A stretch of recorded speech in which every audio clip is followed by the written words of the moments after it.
Welcome to our channel. Today we how to install Ring Alarm with Ring app, beginner guide step by step clearly. First, gather all your Ring Alarm equipment and the Ring app on your smartphone.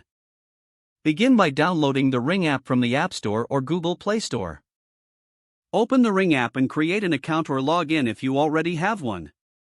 Once logged in, tap on Set up a device from the main menu. Select Security Products from the list of options.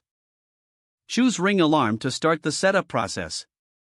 Follow the on-screen instructions to select your device type, such as base station or keypad. Connect the base station to a power outlet and ensure it is powered on.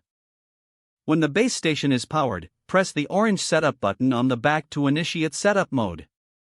The app will prompt you to connect to the base station's temporary Wi-Fi network. Go to your phone's Wi-Fi settings and select the Ring network.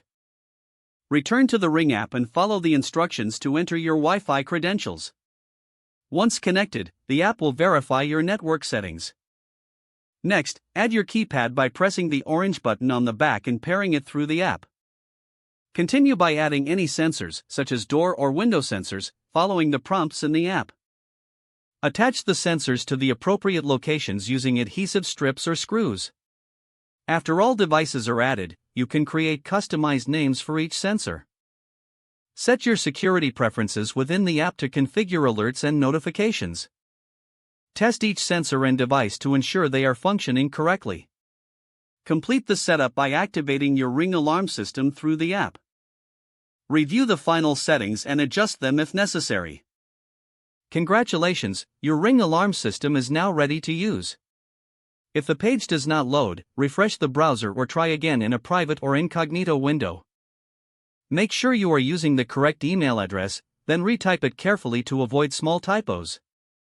If your password is not accepted, use the reset option and create a new strong password you can remember. Check your spam folder for verification or security emails, then complete any requested confirmation steps. Enable two-factor authentication if available to improve account security and reduce unauthorized access risk. After signing in, review your profile details so your contact information and settings are accurate and current. Don't forget to like this video and subscribe to our channel for more step-by-step tech guides.